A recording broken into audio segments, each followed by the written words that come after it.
When I first started studying the yoga anatomy, it was the favorite part of the yoga studies that I was going through. मैं अभी भी जब yoga anatomy पढ़ती हूँ, this is my one of the most favorite parts after yoga philosophy. But मैंने देखा है a lot of yoga teachers actually suffer कि उनको कुछ समझ नहीं आता yoga anatomy and they are almost lost in the sea of this muscles and bone names and everything. कौन सा muscle engage होता है, क्या होता है, and all the things. तो आज के इस वीडियो में I'm going to recommend you 5 books that a yoga teacher must read if he or she wants to enhance his or her knowledge in the yoga anatomy part. तो चलिए आइए शुरू करते हैं.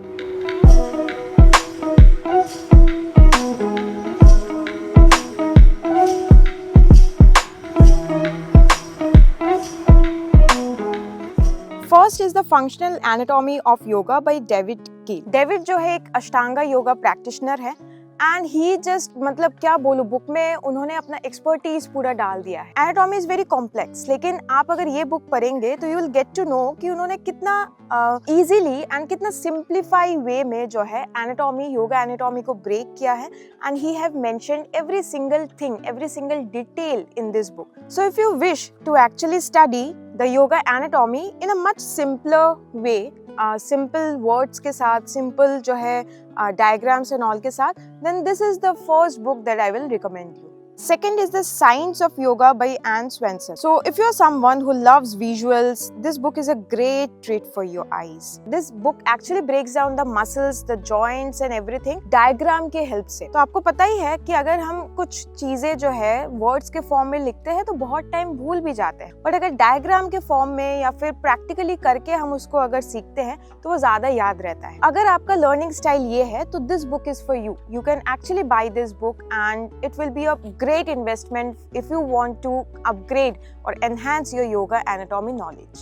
Third is the yoga anatomy coloring book. तो जैसे मैंने पहले बोला था कि अगर हम hands on जो है practical करके अगर हम कुछ सीखते हैं चीजें तो वो ज्यादा हमें समझ आता है. तो ये बुक एक्चुअली वही है. जैसे हम बचपन में कलरिंग बुक से में कलर करते थे तो ज़्यादा अच्छे से सीख पाते थे एप्पल क्या है, ऑरेंज क्या है एंड एवरीथिंग, एंड उसका कलर भी हमें याद रहा था. तो ये बुक एक्चुअल में वही काम करता है.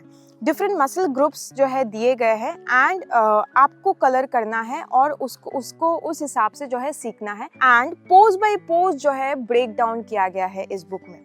If you are that person जो खुद करके सीखने वाला इंसान है तो this is the only book that you need. पहले के 2 बुक्स जो है वो थोड़े से थियोरेटिकल है, but this is the book that you will, आप जब कलर करेंगे वो जो मसल का जो कलर आप करेंगे उसका आपको याद रहेगा. उसी से आपको मसल का नाम भी याद रहेगा, उसका फंक्शन भी याद रहेगा, कौन से पोज से कौन सा मसल एक्चुअली इफेक्ट हो रहा है वो भी याद रहेगा.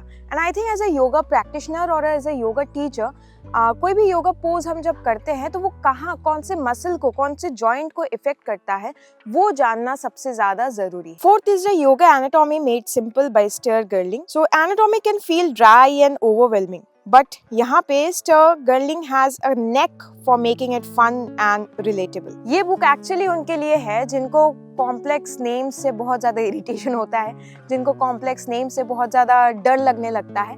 तो ये एक्चुअली बुक उनके लिए है. बहुत ही ईजी लैंग्वेज में उन्होंने समझाया है. एंड मसल्स के जो है 2 नाम ऐसे होते हैं ना कि एक साइंटिफिक नाम है और दूसरा जो लेमैन्स लैंग्वेज में हम बोलते हैं वो सब है. तो एक्चुअली ये दोनों चीज़ों को अच्छे से बैलेंस किया गया है इस बुक में. Now next I am going to actually recommend 2 books. First is the Bandha Yoga series of books by Dr. Ray Long and second is the Anatomy of Hatha Yoga by David Coulter. So ये बंधा योग series जो है इसमें इसके जो visuals है वो बहुत ही स्टनिंग है. तो अगर आप जो है विजुअल्स से सीखने वाले इंसान हैं, विजुअल्स देख के आपको अच्छे से याद रहता है, ऐसे आप हैं, तो ये बुक आपके लिए. सेकेंड इज एनाटॉमी ऑफ हठ योग. ये एक्चुअली थोड़ा सा स्कॉलरली रीड है, मतलब इतना मैं नहीं बोलूँगी कि ये बहुत इजी बुक है, बिल्कुल नहीं. If you have done your masters तो थोड़ा सा आपको योगा एनाटॉमी के बारे में ज़्यादा डीपली पता होगा, then you can opt for this book. क्योंकि थोड़ा सा इसमें जो है जो वर्ड्स का इन्होंने यूज़ किया है, जो भी एक्सप्लेनेशंस इन्होंने दिए हैं, थोड़े से स्टैंडर्डाइज्ड फॉर्म में है. अगर if you are doing your PhD and all, this is the book actually we study in our PhD. And अभी जैसे मेरा चल रहा है PhD, तो this is the book I study, and I highly recommend this if you want to gain authentic knowledge, but थोड़ा सा मतलब सही तरीके से. So this is the book for you. Now ये क्वेश्चन आता है कि ये योगा एनाटॉमी इतना मैटर करता है क्या? नहीं जानने से नहीं होगा? The answer is no. Yoga anatomy जानना बहुत ज़्यादा ज़रूरी है. It will make yourself, it will make you only more confident about your teaching, about your skills. आप खुद सोचिए, आप कोई आसना प्रैक्टिस करवा रहे हैं अपने क्लास में, आपको पता ही नहीं है कि कौन सा ग्रुप ऑफ मसल्स एंगेज्ड हो रहा है, कहाँ पे कौन सा ऑर्गन यहाँ पे जो है इफेक्ट उसमें ज़्यादा आएगा, क्या होने वाला है, क्या जो है इसके रिपरकशंस होंगे अगर सही तरीके से नहीं किया गया, तो कितना बुरा हो सकता है, आपको कॉन्फिडेंस आएगा ही नहीं. सो इसलिए योगा एनाटॉमी जानना बहुत ज़्यादा ज़रूरी है. You will be able to provide a safer place for your clients, for your students ऐसे, and you will become more confident as a practitioner, as a yoga teacher. I hope this video helped. Thank you.